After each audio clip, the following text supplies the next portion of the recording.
Good afternoon, and welcome to another one of the afternoon security seminars. Today we have a set of topics, and instead of a single speaker, we are going to have the benefit of three speakers, members of the security team at Facebook.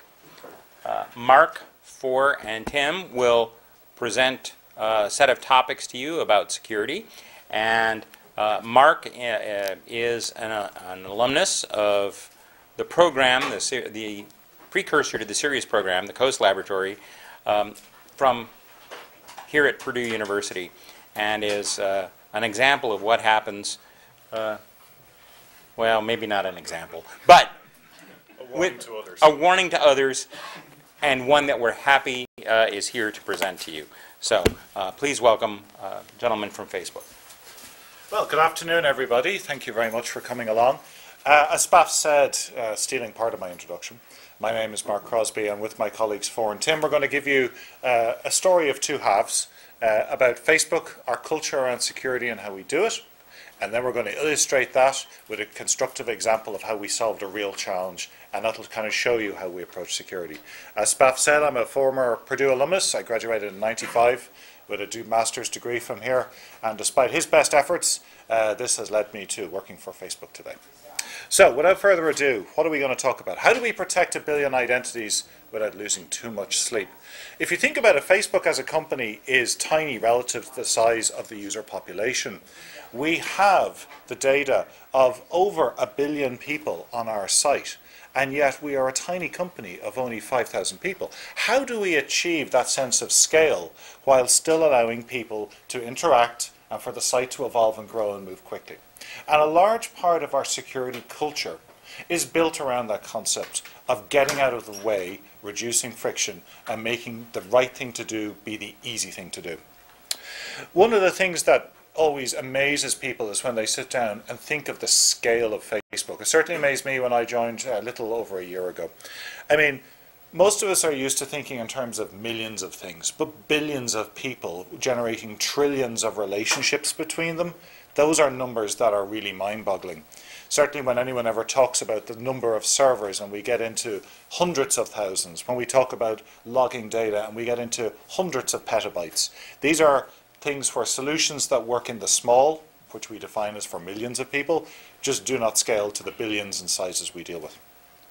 The other key thing to realize about Facebook is it is a utility that people are coming back to time and time again. What we see is that these numbers are not just the total number of people registered on the site, but these are the total number of monthly active users. In other words, they've interacted with the site 29 out of the last 30 days, which is actually a fairly high degree of interactivity. 60% of them return daily, and on the mobile side we see a 54% year-on-year growth. We've pivoted the company to be mobile first. You've probably begun to see a lot of this, much more coming up in your mobile news feed. We've actually finding most people are now interacting with the site via mobile. And yet we still have to support a huge variety of cultures all over the world, countries with many, many different national languages. And one of the things we deal with is a decision you make, and you think, I make this decision, it's a good one, you're making often from a Western cultural context, and that is a decision that has absolutely no meaning to somebody on the other side of the world. And a large part of that is ensuring that we take that into account when we do security. So what's our charter, this group that you're looking at here? What team are we a part of? Now, one of the interesting things about the security team in Facebook is, if you've looked at many other companies, we're not an IT security. We don't look at security as a networking problem or an IT problem. We see it as a more holistic problem. So the team is chartered with safeguarding the integrity of the graph. What does that mean? It's the social graph, the interrelationship between each of you and the people you're connected with, the things you like, the things you share. And that social graph is the lifeblood of the company. The integrity of it is critical to the success of Facebook, right? Makes sense. But we want to do this in a way that's meaningful. We don't want to just write security policies. We do not want to be a company that puts rules in the way of people. And we don't want to add what we call friction. Friction slows you down. If you've ever worked anywhere and you had to get approvals for something, you had to request something, you had to ask your manager for permission, and you had to sit there for days and days because the person who did that was on vacation, that's friction. We don't do that. So how do we do this? Well, I'm going to talk a little bit about it, and then the guys are going to give you some specific examples. A couple of pictures.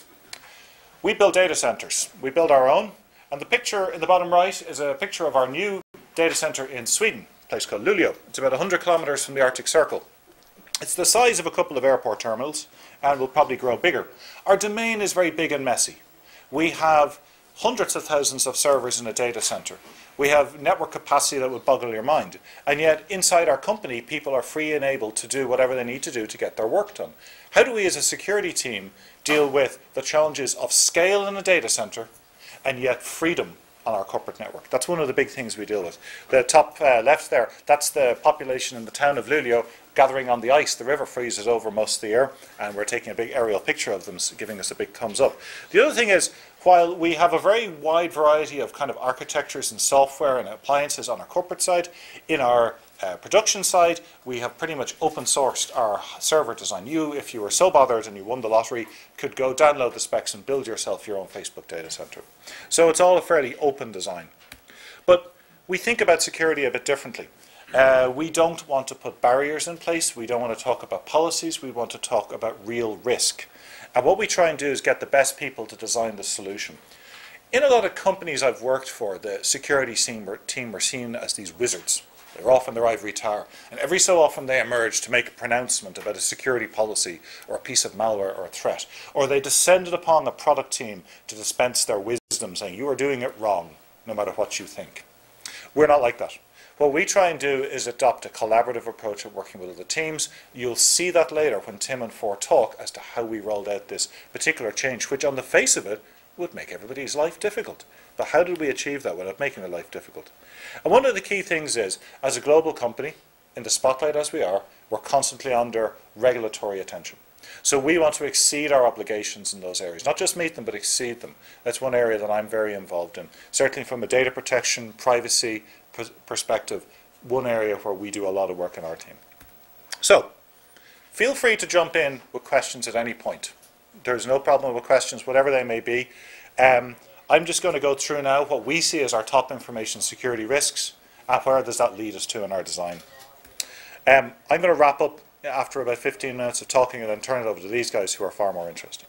Really, the core thing is the abuse of user data, that social graph. The single biggest threat would be if somehow someone maliciously tampered with your profile data, your pictures, your likes, whatever, in a way that we weren't aware of. Certainly followed by that is the release of your personal information, your user data, in a way that we did not control. Followed, not too far behind, by obviously our source code gets modified. If you're going to hack the graph, why not hack the source code to begin with? If you check in bad code, if you make some sort of malicious change, we won't be able to know about it. One of the things we take great pride in is our white hat program. And this is a program where security researchers who find bugs on our site submit them into our white hat address, and if we validate them as valid bugs and they're not duplicates, they get paid cash. The cash payouts range from just a couple of $100 to a couple of $1,000. There's one researcher who has made a six-figure salary off finding bugs on our website. Quite a comfortable salary in the country he lives in. So we put our money where our mouth is when it comes to the protection of our source code. Obviously, we're concerned about our business data. This is an interesting one. We run ads on our website, you may have noticed. That's kind of how we generate revenue. And the way the ad system works is that there's a buyer exchange for this. There's the buyers of ads and sellers of ads compete to bid on an ad. And of course, people call up the sales team pretending to be buyers for ads and wanting a line of credit extended and then trying to grow that line of credit. They in turn sell these ads off. What we've been doing a lot of work on is closing down the risk of that fraud. And finally, us, the employees, our data gets compromised, we get targeted. And that ultimately leads us to looking at 4 areas of risk to the company. In our product, i.e. what we build. In the infrastructure, what we run it on. Third parties, people we deal with. And employees, the people we employ. After all, if I can't be trusted and I'm on the inside, we have a bigger problem. We spend a lot of time ensuring that people can do their job, but at the same time we know if they're abusing tools. Now, one of the interesting things about working for Facebook is you have a great big target on your back all of a sudden. Our employees are actually on the inside. They have access to a ton of information. Some of it they need to do their job. Most of it they'd never need to access. But what if they were coerced or strong-armed or compromised, either maliciously or without them even realizing? So just by working for Facebook, we often have the challenge that people become targets themselves of phishing or other scams, which are the bad guys are basically trying to use the employees against us. So how do we deal with that? Well, we tend to take a very pragmatic approach to security. We could just glue thumbtacks onto the keyboards of everybody, and so to remind you when you're typing of what you're typing. But I tend to think you would find that that's not going to be a very good solution for very long. So how do we do this? What do we do to actually approach solving the problem? We want to be able to move fast. So when you need to request permission for stuff, we make it easy to do that. We don't want policies telling you what to do. We just want tools to let you get the job done.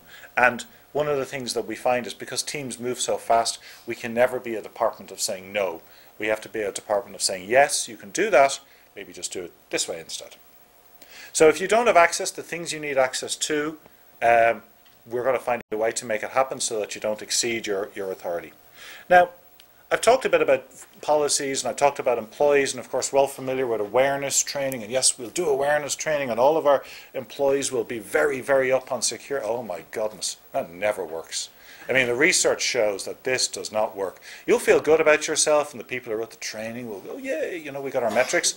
But in the end of the day, the next morning, everyone's still going to log in with their password, that password with a 0. So what do? We try to make it a bit more fun. And what we do is we engage in playing games with the employees, and we do it the Facebook way.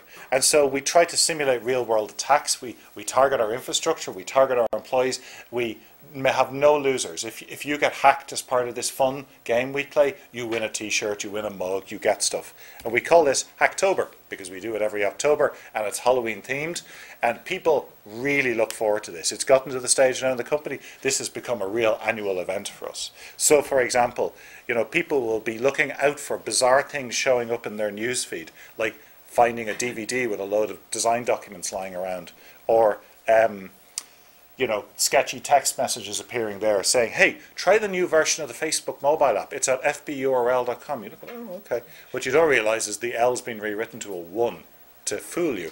A lot of people click on this, and of course the Hacktober pumpkin comes up laughing at them, and then they go get a t-shirt. Or the last one there, quite a common occurrence, a very sketchy request from a hot girl going, hey, I'm a hot girl, be my friend.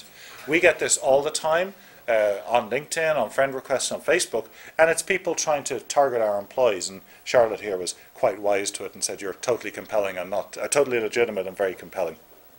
So with that, that's a very, very lightning fast introduction to our culture, how we think, how we do things. If there's no questions, if there's any questions, fire away, but if there's none, I'm going to hand over to my colleagues Tim and For. Any questions? Great. No. Joe, it's your guys. Hey everyone, how's it going? My name is For, and along with Tim, we work on the security team, and Mark as well, at Facebook. And Mark talked a lot about the ways that we like to empower our engineers to move quickly, and yet at the same time, we want to maintain security for our internal data and our users. So what we wanted to do is talk to you about a specific example of that, of something we've recently done, and how we've taken that tension between being able to empower people to do their job quickly and also implement security. So we're going to talk a little bit about that. But before we get into that, I'll give you a little bit of background information first. So one of the things that, as Mark alluded to, is that at Facebook we actually get attacked quite often, right? So we constantly see attack attempts. It's a big target on our backs. So how do we think about these attacks, and how do we break it down into like a cognitive model, right? So one of the things that we use as this cognitive model is something called the kill chain. So the kill chain is breaking down the attacker behavior into a series of stages. And I think there's different works and literature on this subject, but we use the terminology kill chain for this. And basically the steps are broken down into a reconnaissance phase, setup of the infrastructure to do the attack, the delivery of the attack, the compromise that happens, the command and control network, a privilege escalation, lateral movement, maintaining persistence, and exfiltration. There's different literature that'll have slightly different labels or different stages in the chain, but the point is the same. One of the things that you can use as a cognitive model is use this kill chain as a way of modeling attacker behavior. So let's take an example of one of the stages in the chain, which is lateral movement. Now, by lateral movement, I mean that an attacker would compromise one of your machines of one of your employees, and then seek to try to find access to either higher level privileges or other machines within your inside your network. So one of the things we wanted to protect against was that kind of that part of the stage. So let's narrow down our focus on that stage, the lateral movement stage, and see if there's ways that we can improve security while still maintaining the high velocity that our engineers expect. So here's our engineers. Just kidding. They're obviously very good. They're experts, computer science people, and they want to be able to move fast. The other thing is they're ingenious, right? So the nice thing about that is they're very good at finding cool tricks and ways to do their job. The bad part is they're also very good at finding ways around security controls if they're in their way. So what we wanted to do is something Mark mentioned earlier, which is build a security control that made doing the right thing effortless, so that it was natural to do the secure thing. So let me tell you a little bit about what an engineer's workflow actually looks like. So you're an engineer, you're working at Facebook. One of the things that you'll do is you'll log into a development server to be able to write your code and do your work. All right. So we have thousands of engineers that work at the company, and obviously all of these engineers need to do these SSHing. Some engineers have a behavior where they log into these machines quite often. And in fact, we have tens of thousands of SSH sessions a day. And some users actually have more than 60 interactive sessions into these servers every day, individually, with over 3,000 non-interactive authentications. So, and what authentication methods do they use? So they use all sorts of things, like passwords, public-private key pairs, and so on. So the dilemma was we wanted to make it so that there was a stronger form of authentication for engineers being able to log into these machines. But we also wanted to take in mind the fact that some engineers do this as many times as 60 times a day. So, so that was our goal, and sort of our value statement is how do we make this stronger, and how do we build the strong authentication that we've built into the Facebook site in terms of multi-factor, we call it login approvals, that users like all of you guys can enjoy and turn on. How do we extend that model to support also this particular use case for our internal employees? Maintaining obviously the strong usability and cultural aspects that make our company so awesome. So we're going to go through, Tim's going to join you and talk a little bit about the state of multi-factor solutions in the industry. Hi.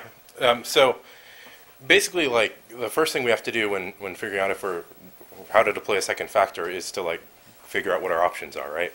So there's a lot of good options out there, but they all have, like, certain limitations. So if you take a look at time-based tokens, so like RSA tokens are a good example, or Facebook's code generator, there's kind of this security usability trade-off, right? So you have this window of acceptance, like 30 seconds is kind of standard, and so you can allow one authentication in that window, or you have to accept replays, right? So this is something that is actually like not all that awesome for an SSH use case, right? If you want to open two terminals at the same time or something, right? So we don't want to allow replays.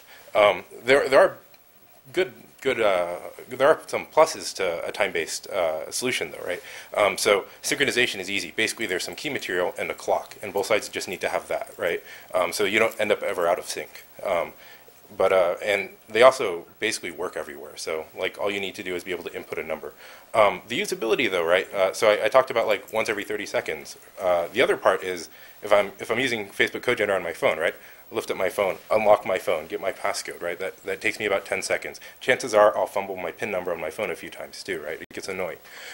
So that's there's some usability downsides there. So the next option, right, is kind of an OTP-based one. So this is very similar to like a time-based one, except like you generate a password. So there's kind of there's a few types of these, but one type that's common is basically like a hot P technology, where basically you have some key material and then like a moving factor or sequence number of some kind. The other kind is maybe like a challenge response thing, right? One of the downsides to having like a hot P style system is you end up with out of sync errors. So basically, like imagine you have a token in your pocket with your keys, and you start walking, and every time you move your leg, your keys bump the button on your token and advance the counter, right? So when you get like, you walk 500 steps, you advance your token 500 places, like you're out of sync, you can't log in anymore, right? And so that's kind of a usability fail. And there's methods for like resequencing them, but like super not user friendly, right?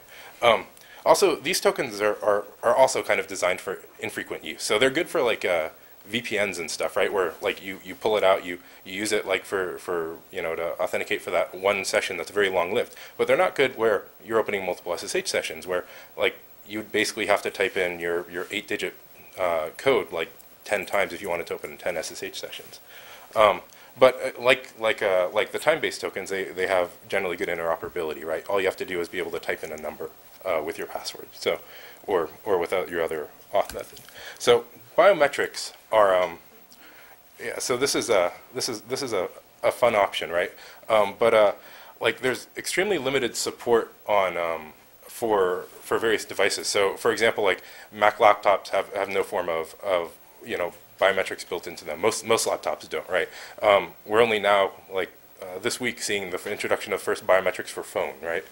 So this is something that like it just isn't available. So and if it were, we'd have to give our employees something giant like this, right? And like I don't think any of our employees will be happy like scanning their eye, right?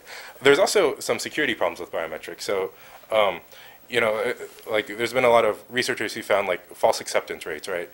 There's replay problems with this. And then there's some practical problems. Like what we want to do is figure out how to use a second factor to authenticate your SSH session remotely. So how do you use a biometric factor on that remote server when when you're local to your laptop, right? So it doesn't quite work out for us. Let's see. So PKI-based stuff, smart cards are kind of like the next available option. This also has, generally has poor device support. So like, how do I hook a smart card up to my iPhone, right? Or if I wanted to hook a smart card up to my laptop, I'd either have to carry around a giant reader or some USB device, right?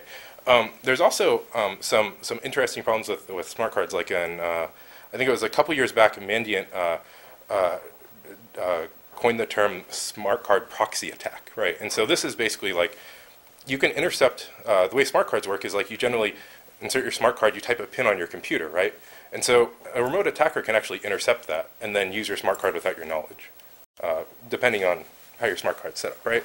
And so that's kind of a security problem in some respects. And there's actually been attacks in the wild that have been seen doing this. So it's one of those things that we want to avoid. There's also other problems with smart cards and PKI infrastructure in general. Like for smart cards, management is a giant pain. So generally you have to like every vendor has their own specific middleware. There's like always kind of conflicts. Like if you want to run across multiple platforms like Mac, Windows, Linux, it just doesn't work right? Your smart cards might have to be formatted different for each of those systems, and your users end up having a lot of pain, basically just overhead to have the smart card. So the last option is basically like an out-of-band second factor. So an example of this is like getting a text message, right? So Facebook uses this. So there's a lot of services that do text messages for your second factor. This is kind of a really easy to set up, easy to use solution, right? But it requires a reliable out-of-band channel. So SMS not reliable everywhere, right? So there's also the other out-of-band option is push, which is awesome for those of us who have smartphones. But again, requires reliable channel, requires awesome smartphone, right? That sets up that can accept it. This also requires internet access or cell access on your phone. You might not always have wireless access where you have an Ethernet plug and want to use your connection, right? This also has the property of usability for like a good usability for infrequent use only. You don't want to be receiving 20 text messages to open up 20 sessions, right? You want a long-lived session. So also all of these options, one of the big downsides too is basically you have to carry a second device with you, right? And people lose their keys, they lose their phones, they lose whatever their second factor is. That's going to happen all the time, right? So there's going to be a lot of overhead in terms of like basically just help desk trying to fix all of this. So basically we end up with Michaela not being very impressed, right? Like all these solutions, like they kind of have good aspects, but none of them by themselves really work all that well for our specific use case of trying to authenticate frequent logins, right? So Forrest going to kind of talk about what we did to make it better. Right. So Tim said, there's a lot of problems with some of the existing solutions, and we needed to come up with something that would help us improve the security, but also allow people to move fast. So what did we do, and how do we combine these things that exist in the world to make it so that we would have something that would work for us? So just to review, we wanted something that would be ultimately usable. Again, supporting very frequent use. That was one of the biggest downsides of the solutions mentioned. Usability for us is a really important factor. I keep harping on this, and I know it's kind of, I'm overstating it maybe a little bit, but our company really is focused on moving fast, and usability is really a fundamental tenet of our company. We also wanted people to be able to have flexible options. So if they're in a region where out-of-band stuff doesn't work so well for them, maybe they could have a different option. And so also the security model needed to be strong. And also we needed to be able to roll it out relatively quickly and also not have to spend a lot of time supporting it once it was rolled out. So what did we do? Drum roll. So we actually implemented a combination of solutions. So the first thing we implemented was from a company called Duo Security, which is a really awesome company that's done a lot of really great work on pushing forward usability and pushing the usability envelope for authentication. So the way Duo works is it's a option to install on your phone as an app, and it supports a multitude of authentications mechanisms. So it supports push notifications, SMS delivery. It supports things like voice calling. So if you can only get a phone call at your home phone or something like that, it even supports that. It's extremely flexible. But the issue we had with Duo was only one thing, which is that it gave us a lot of flexibility and a lot of powerful options, but it also the ultimate solution for it was the push notifications, which was also worked for many of our users, but not quite fast enough for some of our most aggressive authenticators. So we combined it with something called the YubiKey Nano, which is a solution built by a company called Yubico. And you can actually see the token on the right-hand side, as well as it's in the laptop here, which I'll show you at the end of the talk. It actually fits snugly inside your USB port with only the slight flange of it sitting outside. It actually works as an OTP token, and all you have to do is press the side of the token and you're authenticated into your server. And so for people that were logging in a lot to their SSH system, we actually paired these two solutions together such that all you had to do was press the side of your laptop and you're in your dev server. You're in your server you're trying to get into. But if you're also traveling or you lose your device or you have other reasons why you want to use different mechanisms, you actually have the flexibility to fall back on things like push notifications or voice calls and so on. So we're really happy with this solution, but we actually ran into all kinds of issues in planning the solution. So Tim's going to talk a little bit about the actual mechanics of rolling this out and the kinds of interesting and weird, strange corner cases we found when doing so. Yeah, so we found this, we came up with the idea for this awesome solution, right? But like basically how do you do it, right? So as For kind of mentioned, earlier about how our development environment works, like we have engineers SSHing in, a lot, right? Some of them do like extraordinarily frequent logins obviously from non-interactive things if they're doing thousands per day, right? Some of them do a lot of interactive logins. They use every single authentication mechanism SSH allows, right? And so, this in particular causes some interesting issues, right? Like, so first of all, we actually have to understand how people are using our SSH stuff. So we can look at our logs, and what do SSH logs tell us? Well, they tell us that we have all these logins, and the numbers actually don't really help us that much, right? What we actually want to know is what people are doing with their logins. We actually, there's kind of two problems in this, right? The first problem is figuring out what was done with the SSH logs. And then it turns out the second problem is, like, how do we analyze that data? So if you look at like an SSH log, right, it tells you who logs in. So the first thing we wanted to do was figure out if someone's running a shell or running a SFTP or running a command with their SSH, right? And so, like, this data is kind of all there, but it's not there like the command that you ran with your SSH isn't actually in the log. So we basically had to extend the SSH logging to log a little more detail about what was happening, right? The next thing we had to do was start analyzing that. And so SSH logs are interesting because like not all the information is on every line, right? So you have on the first line you would have like a user logged in, and then on the last line, if you're running a command, it would be the command that was run. And then you want to figure out like, first of all, like what SSH client ran that, what user ran that command, right? And you'd have to kind of combine them all. So of course these are syslogs, right? So we can sessionize them by like the process name and the PID, except not, right? Because the PID can change. Even during that one login session, right? The child is going to have a different process that actually runs the command. So we actually had to build in build in some extra data that allowed us to uniquely identify an SSH session, basically, so that we could sessionize it and do analysis over the SSH stuff. So this was kind of like this was actually a big deal because we have, like as aforementioned, we have a lot of SSH logins, right? And so what we found is that people were running all kinds of interesting third-party software, right, as their SSH client. So not everyone was using OpenSSH as a client.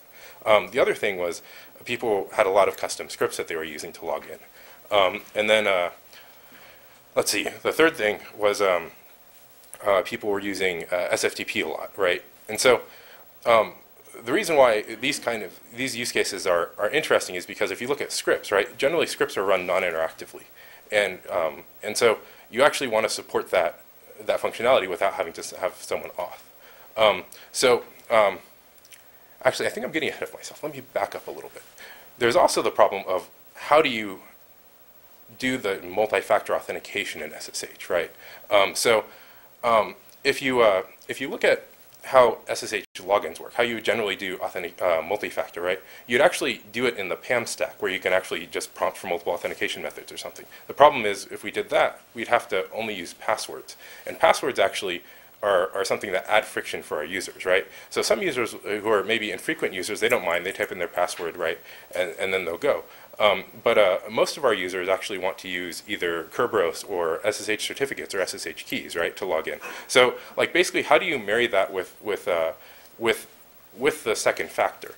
And so, actually, this was kind of made possible in it was OpenSSH, I think 6 or 6.1 or something, where they actually introduced a mechanism to do the multi-factor authentication within SSH. You could specify multiple authentication methods. However, that didn't actually quite work directly for us because you would still, if you ended up hitting the interactive method, you would actually have to require a password and a two-factor if you wanted to accept both password and two-factor as an option in addition to the other ones. There's like minor technical details that you run into, right, when doing the implementation.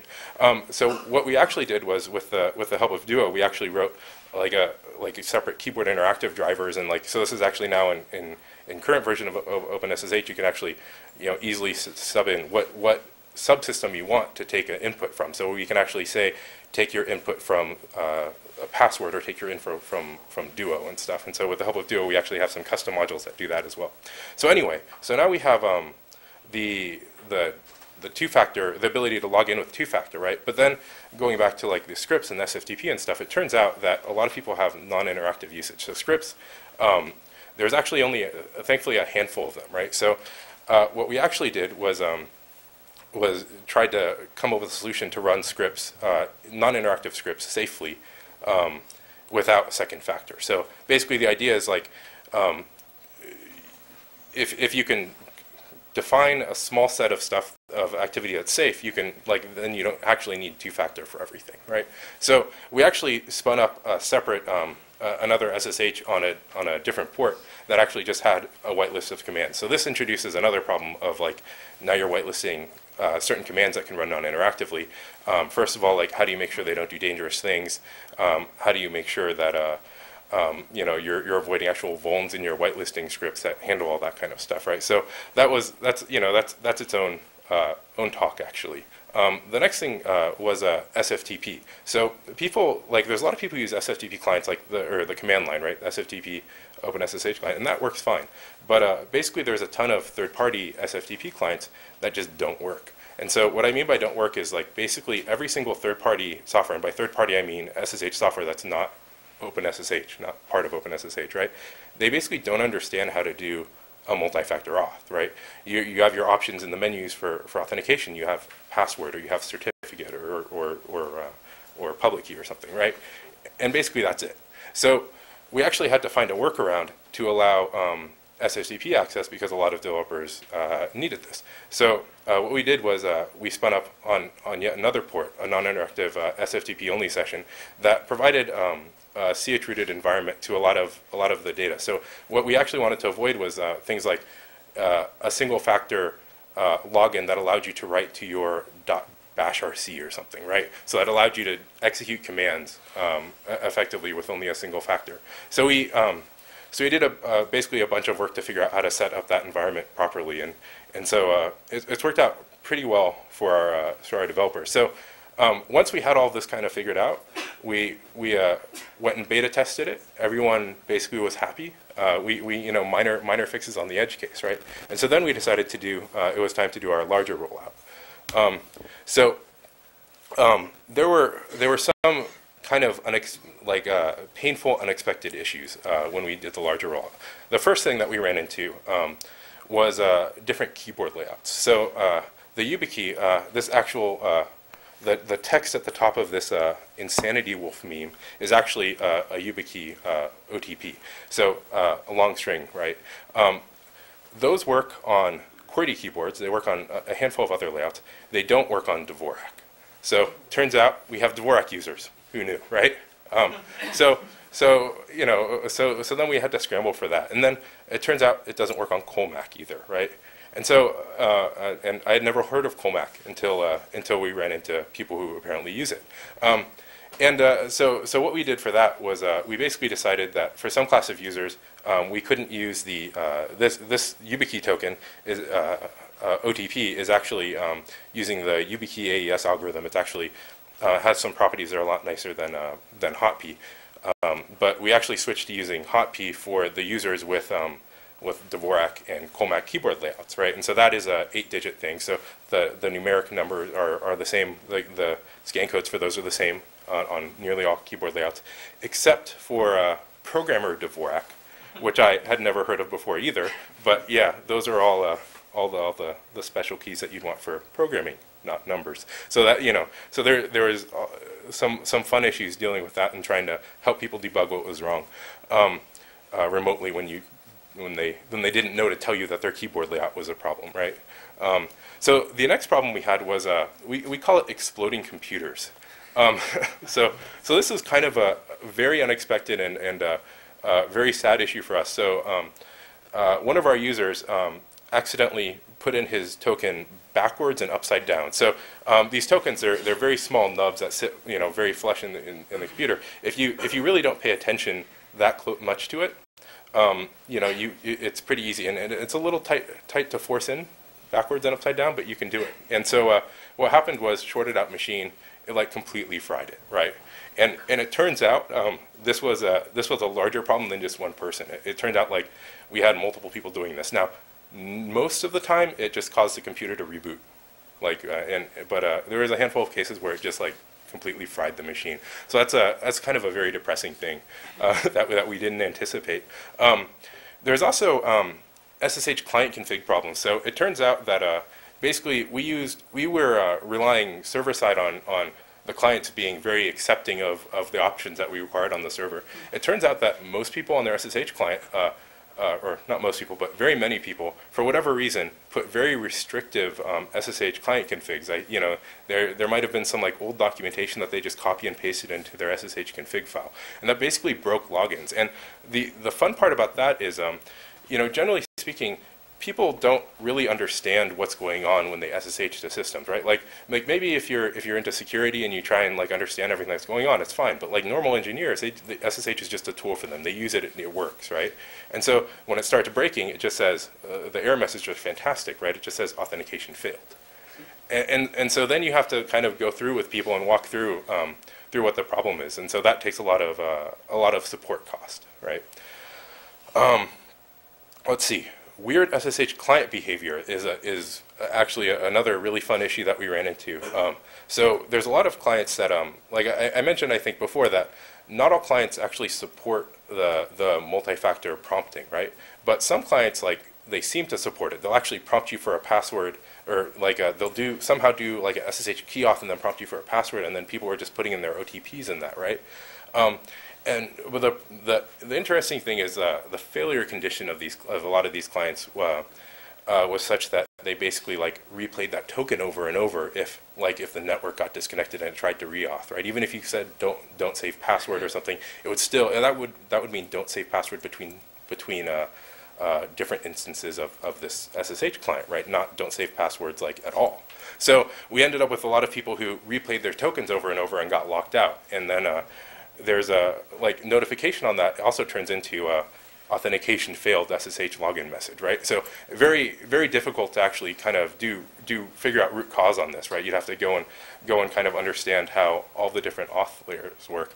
And the last kind of fun issue that we had was so there's because of the YubiKey being like so usable, people accidentally spat out too many tokens. Basically, they would accidentally press it, and they would end up with like posting Facebook posts with their YubiKey password in it, and so with their YubiKey token and on IRC and whatever, right?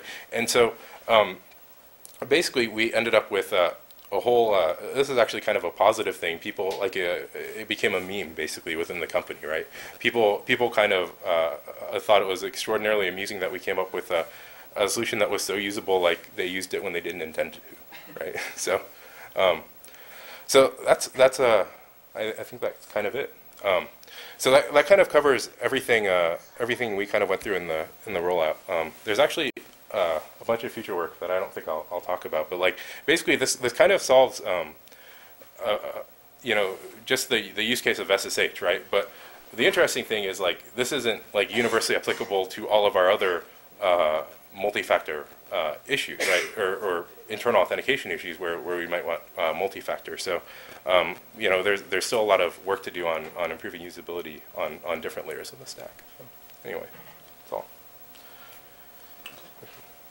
I mean, I'll just wrap up then. I mean, basically, this is a practical example of sort of the cultural stuff I talked about at the start, where we said to ourselves, hey, we've got a problem, and the traditional solution looks like smart card or OTP tokens. Right, everybody else would have just jumped on that and said, hey, that's what you're doing. I don't care if you have 30 logins, deal with it. We said, no, there's got to be a better way. And it was very interesting to see how we iterated through all of the evaluation, and each of them just kept falling down. And ultimately what came together was a combination of two solutions. And even then, as the guys showed, the corner cases that come out, there's always weirdos in a company, but how we actually dealt with that in a constructive way, rather than saying, no, tough luck, Dvorak keyboards are too weird, get with the program. We actually said, hey, let's figure out how to make this easier, because this person has got to get their job done, and our job is not to get in their way. And in the end of the day, I'll pull out the YubiKey and show you, assuming it doesn't make my laptop explode, and there we go, it already did. A YubiKey is ultimately just a small little piece of, too small it turns out, a small little piece of... One of the nice features is that it's not easy to remove. Of metal that sticks out. You literally, when you log in, you rub it, and off you go. And it is the easiest thing in the world to use. So I think we'll wrap up there. Thank you very much for your time and attention, and we're happy to answer questions now, or comments, or jokes if you have them. Yes, sir. So it's very interesting. So I wonder, how do you know whether it's a success, whether it's worthwhile to do this? So what is the threat sort of before deploying two-factor authentication? So I guess we probably didn't cover this in too much detail. Basically, like part of the I don't know. Actually, do you want to talk about this in terms of kill chain and the threat? Yeah, sure, I can. Yeah, it's a really good question. So why was this motivated, right? So one of the things that we worry a lot about is our, we give our engineers and the people that work at the company a lot of access to their own systems because of the fact that we want them to be able to get their job done.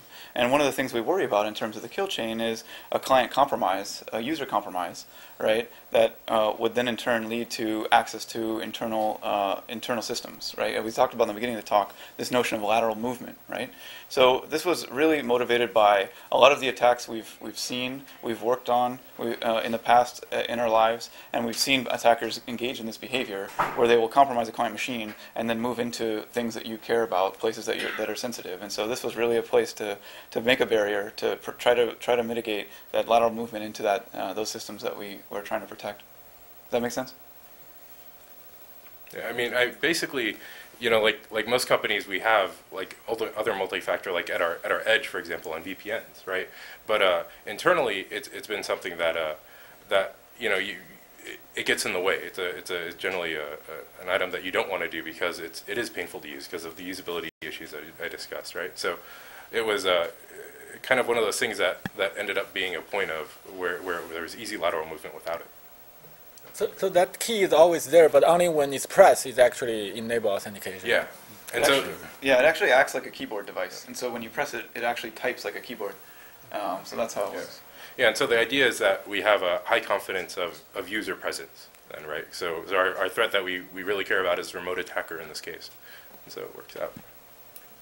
Any other questions? As a reminder, if you're asking a question, just to turn your microphone on in front of you so the others outside can hear. Yes, sir. In situations where Facebook takes open source projects and extends them to meet certain production needs, what additional precautions do you take in terms of evaluating and improving the source code? So basically, let's see. So basically, we just have a code review process, right? So there's always basically two engineers who have their eyes on the code. We are very selective about who reviews it. So like, I'm not going to choose someone to review a change to an internal change to OpenSSH who doesn't do any C programming, right, or doesn't understand Unix systems, right? So that's basically it. We get a couple eyes on it. We also are very careful with deployment. Obviously, like when we change something that's so widely used, there's a big risk of breaking it, right? So. Yeah. Any more questions? Okay, so thank you for that and attending. We have a student social mixer now at 5:30, so in about 14 minutes' time. It's in the CERIAS building in the conference center upstairs, just by the main entrance. Recitation 218. Recitation 218. Myself, Four, and Tim will be there. It's a very informal meet and greet, a bit of free pizza too, which always goes down well. And if you have questions you wanted to ask but not in a group, want to talk to us one-on-one, or just want some advice about your career, what direction to take, how did we get to where we are in life, and how can you avoid making the same mistakes, that is the time to meet us. Thank you very much.